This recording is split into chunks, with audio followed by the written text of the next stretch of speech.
HPLC High Performance Liquid Chromatography. HPLC dapat diartikan sebagai suatu metode pemisahan molekul dengan media cair yang diberikan tekanan tinggi.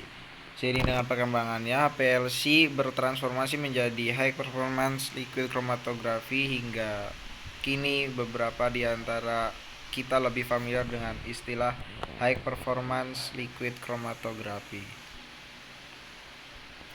Prinsip kerja HPLC adalah dengan metode analisis dengan HPLC didasarkan pada pemisahan komponen senyawa dalam suatu sampel larutan yang dibawa oleh fase gerak berupa campuran pelarut tertentu berdasarkan perbedaan afinitasnya terhadap zat padat tertentu dalam kolom yang disebut fase diam.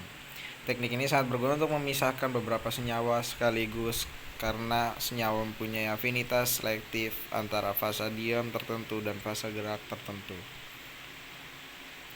Istilah dalam HPLC yang pertama ada eluen.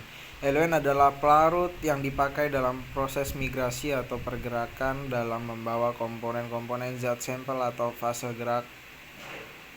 yang bergerak melalui fase diam dan membawa komponen-komponen senyawa yang akan dipisahkan.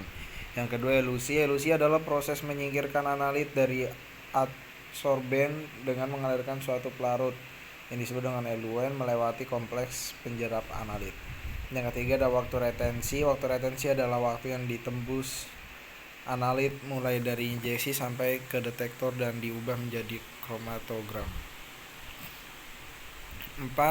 Retention factor atau RF, yaitu perbandingan jarak yang ditempuh oleh komponen dengan jarak yang ditempuh eluen.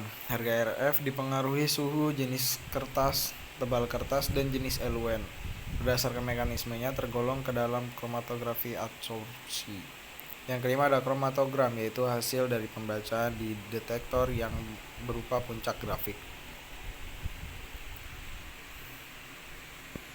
Komponen HPLC pertama, cairan atau pelarut berfungsi untuk membawa komponen campuran menuju detektor.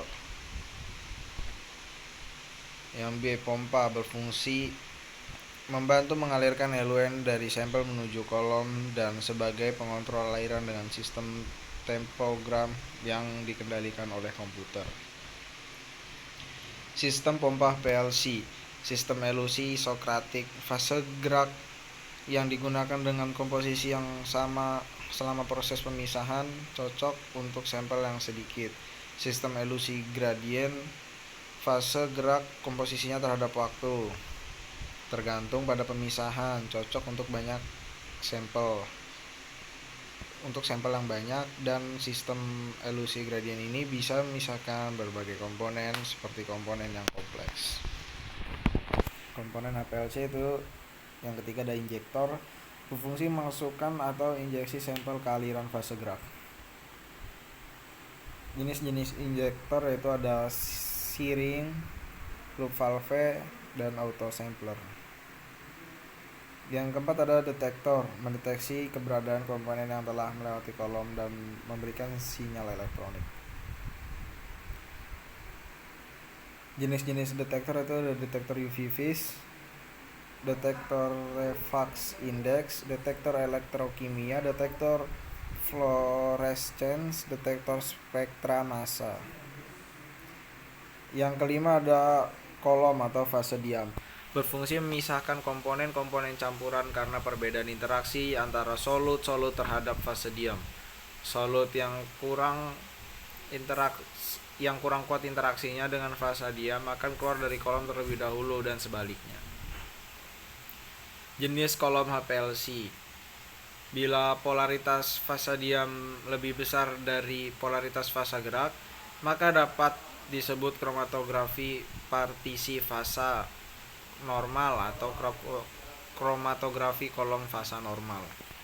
Jika polaritas fase diam lebih kecil dari polaritas fase gerak, maka disebut kromatografi partisi fasa terbalik atau sekedar kromatografi fasa terbalik. Berikut adalah cara menggunakan HPLC. Pertama, perhatikan pipa atau selang outlet sudah terletak pada pelampung yang benar. Yang kedua, fokus ke software yang ada di komputer. sebelum dan setelah menggunakannya diharapkan melakukan flush dan purge atau dikenal sebagai istilah pencucian kolom. Hal ini dilakukan supaya kondisi kolom selalu dalam keadaan bersih dan tidak tersumbat. Dan juga pastikan membuka katup tekanan sebelum melakukan pembersihan kolom. Yang ketiga, perhatikan dan pastikan larutan digunakan untuk fase gerak tersedia dalam jumlah yang cukup. Biasanya larutan digunakan adalah asetonitril, metanol, atau aquabides. Selanjutnya ada lakukan setting method atau software HPLC. Dan yang terakhir, operasikan instrumen untuk mendapatkan baseline yang stabil. Jika belum mendapatkan baseline stabil, perhatikan langkah-langkah sebelumnya. Jika diantara ada yang masih pemula, mintalah seorang yang lebih ahli untuk membantu dalam hal ini. Yang keenam, pastikan tidak terdapat gelembung pada cairan fase gerak. Yang ketujuh, setelah baseline didapat, Anda bisa mulai memasukkan sampel dengan cara injeksi manual atau auto sampler.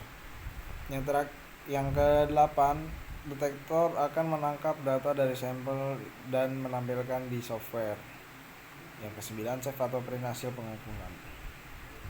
Kelebihan dan kekurangannya itu, kelebihannya pertama ada volume sampel dikit, waktu analisa cepat, identifikasi beragam terkait pemilihan fase diam dan fase gerak yang bervariasi, kolom dapat digunakan berulang, metode analisa cepat, peka, dan akurat. Kekurangannya itu biaya pemeriksaan cukup mahal, harus mengetahui optimasi metode pemeriksaan terkait kombinasi eluan.